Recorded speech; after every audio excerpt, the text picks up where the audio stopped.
Hello, and welcome again to Mbia Nyamkuta Glass Table Talk. This is our Antenatal Series.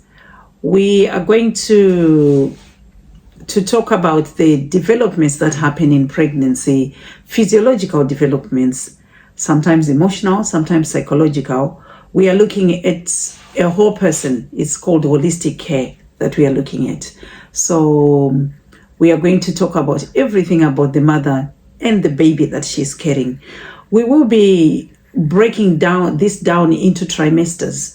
I think you remember from our preconception videos that we were talking about the period of what we call embryology or organogenesis from conception to up to 12 weeks. We will give you a breakdown of what actually happens from the first day you realize you're pregnant. You've done that test, considering you followed the advice that Anambuya Nyamkuta has given you, kuti enononyoresa as soon as possible. Waenda kunonyoresa, wasvika kuna Mbuya Nyamkuta tari, urikutarisira chi? Makadei muri Zimbabwe. I think tasvika pa core business redu sana na Mbuya Nyamkuta. Handiti takambotaura zve healthy living yedu tisati taane mimba sezvataurwa naKoni. But now takuda kuzoti tazviona manje kuti tine nhumbu. Handiti depending kuti uri registered kwaGaini kana clinic hospital wherever kwa register. Handiti wazviziva kuti une nhumbu, the first thing chaunoita kuenda kutest kutorwa urine sample. Handiti yekuti ticonfirm zveshuwa kuti une nhumbu here. Handiti nokuti dzimwe nguva results anogona kuita anobuda ma-strips aya ekutest for pregnancy anogona kuita ma-false positive. Handiti nokuti dzimwe nguva anogona kuita misinterpretation results, and then you might think that you are pregnant but you're not pregnant. Handiti so we just confirm by taking a urine sample yako to testa kuti zvani mune yatinoti human chorionic gonadotrophin hormone yatino expecta kuona mu-urine kana mukadzi achinge akazvitakura. Munogona kunzwa ichinzi beta HCG in short. Iyoyo. Saka kana irimo iyoyo, then it means kuti aiwa confirmed pregnancy. Anditika anenge ari makorokoto. Anditika saka teta kutanga manje kuda kuti tichiongorora kuti tione kuti okay, now that wane nhumbu takuchifana kuita sei kuenda mberi. Anditi pekutanga toda kuzoti une nhumbu but une weeks mangani. Anditi we need to know how many weeks your pregnancy is. Anditi saka tinogona kuvunza yatinoti last normal menstrual period pakapedzera kugeza. Anditi musi wakapedzera kugeza first day wakapera last period yako ndirini, pane mawekero atinoita kuti tikwanise kunge tichibuda nekuti une nhumbu yakura sei. Anditi kana usingazivi it's not a crime. Anditi but unonga kunoita kuitwa scan at times it might be costly for some people, but that's the only way that we know, because titida kutoziva kuti nhumbu yako yakura sei. Kana une madoubts atitombota sei totokuadvise kuti ngatitoita zviscan kana usingazive, because once wangoti pamwe because atizive togona kunge titoweka nezvinhu zvisirizvo. Saka we advise you kuti wandiweta sei, waitwa scan so that we know. Ndo inonzi EDD, yatinoti expected date of delivery. Handiti kana taziva EDD yaya takuchiziva manje kuti nema-weeks ako of pregnancy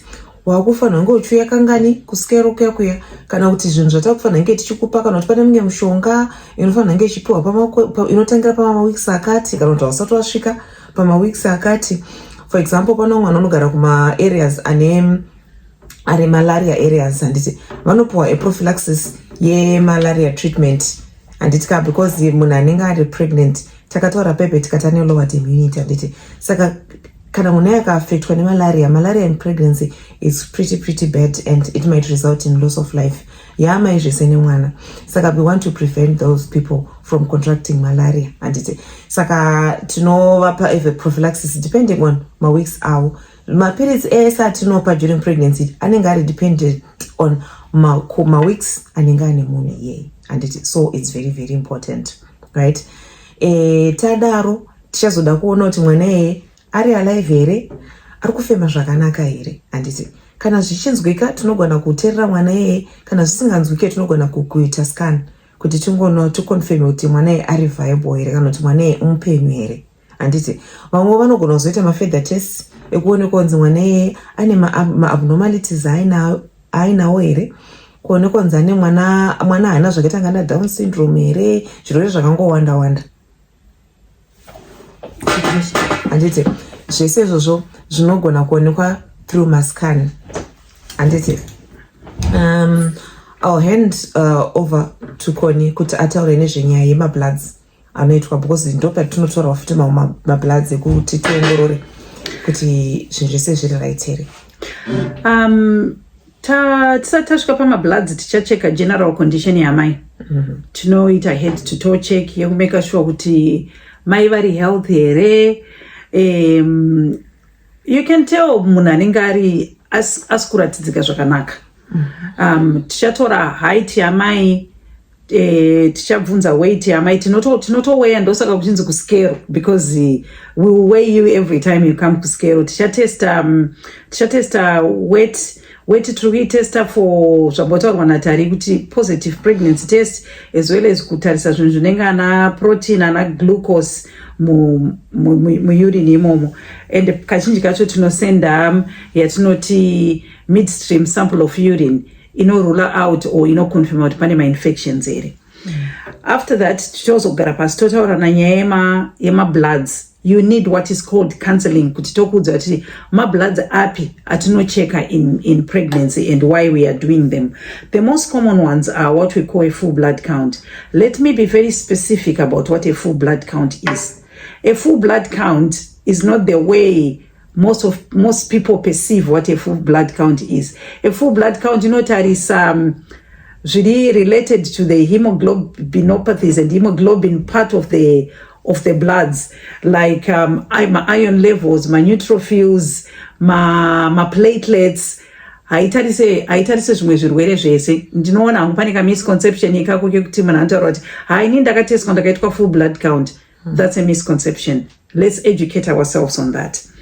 Tichatarisa group blood rako kuti uri A, B or O positive or negative. Tari is very good explaining the rhesus factor. She will explain to you what the rhesus factor is. And tichacheka kuti hauna here anonzi ma-antibodies. Sometimes kana munhu akamboitwa like a blood transfusion, blood rake rinogona kudevelopa anonzi ma-antibodies. Saka ma-antibodies ayo pane mamwe anoafecta mwana, anofanirwa kuchekwa kuti hapana here ma-antibodies anonida monitoring in pregnancy. Todzokera futi panyaya yema-STIs, anotestwa futi ma-STIs, gonorrhea, syphilis, I think panotestwa futi hepatitis A, B and C, rubella. Ndiri kutaura mabloods ekunoku kwandinoshanda, but these can be done anywhere in the world, but in some areas where resources might not be as abundant, pane mama asingazochekwa, but kana mari yacho iripo zvayo zvida kutestwa zvese totally, why not? Pane inoitwa Down syndrome screening, pane zvinhu zvinenge anonzi ma-hemoglobinopathies, ana sickle cell and thalassemia zvinogona kuchekwa futi in pregnancy. HIV pachaitwa plan yekuti tichakuita scan kazhinji kacho in early pregnancies is for dating, so that ona kuti zvinocorrelate here nemaningirkin nema-dates awakatipa last menstrual period. As well as pane scan inozoitwa further down second trimester. Iyoyo kazhinji kacho ndeyekuona sex yemwana and ndeyekumeka sure kuti mwana haana zvimwe zvinhu here zvisinonyatsofomeka zvakanaka paari zviri worrying and things like that. So ndo matests iwayo anowanzoitwa zvawo. And I know even more pertinent in Zimbabwe, HIV test is one of those tests that you do have when you present with a confirmed pregnancy, because that would then give way to either start you on antiretroviral therapy to reduce what we call maternal to mother-to-child transmission, and to monitor the viral load and your CD4 count throughout pregnancy, and also to come up with the safest mode of delivery when it comes to delivering the child. Tari, do you want to add anything? Yeah, I think pane an important aspect again yekuti tinocheka blood pressure, ndopa tinocheka BP, ndopa tichazobata kuti BP yako inenge yakati kwirei handiti, ndopa ipe panozoiswa munhu patreatment. Remember we said pregnancy is all about hormonal activity. Saka the presence of the hormones in your body might cause kukwira kana kudzika kwezvimwe zvinhu handiti.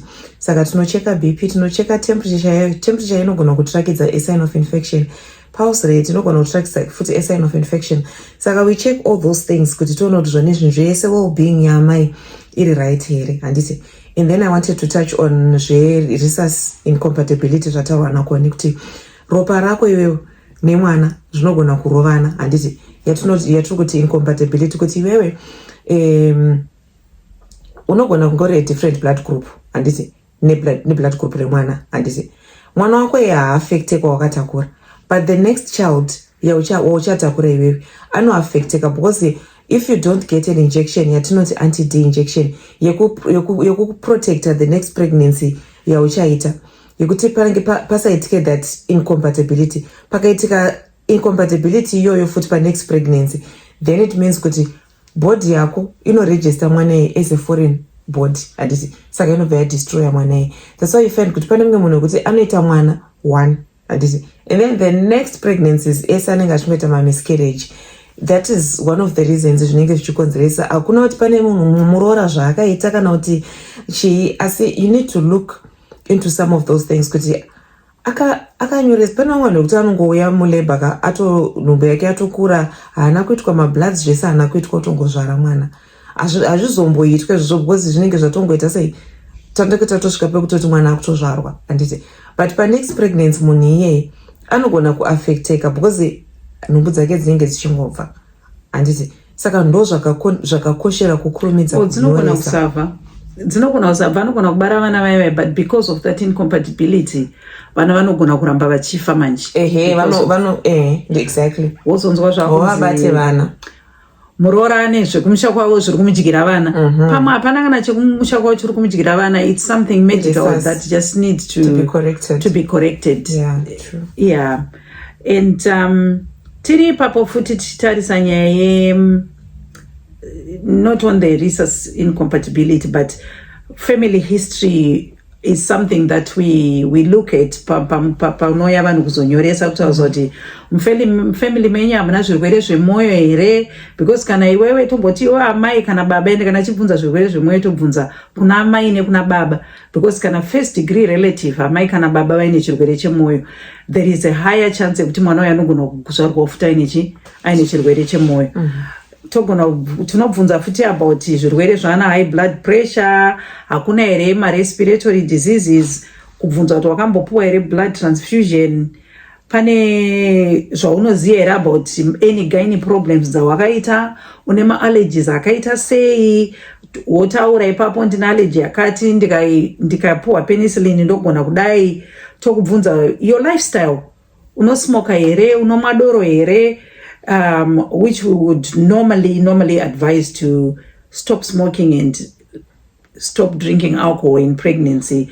Tichazoenda kumberi kuti tichaura pane inonzi fetal alcohol syndrome, as well as smoking inozikanwa nekuti vana mai vanosmoka vanozvarwa vaine low birth weight, and kushandisa madrugs zvinhu zvatinobvunza, and kuti kune zvirwere here zvinenge ana diabetes, or une risk here yekuti unogona kuzoita diabetes in pregnancy, especially kana paine family history kuti mufamily menyu pane munhu ane diabetes or aidevelopa diabetes in pregnancy. So it's a whole lot of things. Tichiri ipapo tinobvunza futi zvirwere like any psychological problems, any psychiatric problems, which Tari and I, we are going to talk about the support that you need when you are pregnant and you are unsupported, or uri mwana mudiki uri kutya kutaurira muridzi wenhumbu, uri kutya kutaurira vabereki. We are going to do that in the next segment. So can I just touch on what you were just saying, kuti kutestwa kuti une chirwere chemwoyo and whatever zvinotibatsira kuti tizive kuti unokwanisa kuzvara sei, mode of delivery yako and copy handiti. Dzimwe nguva kana pangori pari paclinic kana kuti pahospital idiki, then it means kuti unofana kutransferwa kuenda kubigger hospital kana kuti unofana kuenda kwaspecialist kuti uchaonekwa naspecialist wemoyo kuti paunoitwa kana cesarean section yako kana kuti haubvumiswe kana kulabor because unonzi unoisa strain on the heart handiti saka zvese izvozvo zviri important because tiye tichitozvizotiwa kutoda special care handiti tobva tabata nyaya yefolic acid futi tichiri oh, yeah, very important. Waenda kuclinic wazikanwa unzi une nhumbu wanyoresa nhumbu yako tomboti wanga usingamwe folic acid, so the earlier you register your pregnancy usually ukazviziya kunana 6 to 8 weeks ago, the earlier you know the better. Wobva watotangwa on folic acid because like zvatakataura last time kuti kufomeka kwemwana iti from 0 to 12 weeks saka pane zvimwe zvinhu zvaunotogona kutobatsirika nazvo ipapapo ukatanga kumwa folic acid yako kunana 4 to 6 weeks ago because you've got another 8 weeks yekuita sei yekumwa folic acid yeye. Saka it's very very important kuti pawangoziva kuti une nhumbu ena unotestwa uchitestwa ma-iron levels uchitestwa kuti une ma-iron stores here inonzi ferritin so that zvinhu zvese zvinogadzirisika pachiri padhuze. Toziva kuti dzimwe nguva maresources anonetsa but iva nemunhu ari trusted waunogona kutaurira maybe anogona kutsvagira help from somewhere. That's what we had for you today. Next, in the next segment, tinenge tungorimo mu first trimester imomo tinenge tichitaura nezve ma changes kana kuti tinoti ma physiological disorders or changes in pregnancy. Zvinochinja miri yedu zvichiita now that we are pregnant and things that you should look out for, things that would complicate if you don't attend to them. And techingofamba nejeni yedu yepregnancy, it's a very very long journey kusvikira tazosununguka mwana wedu and after tichasvika nemwana wayo for 5 years ka. All right, so we'll see you in the next segment. Thank you. Goodbye.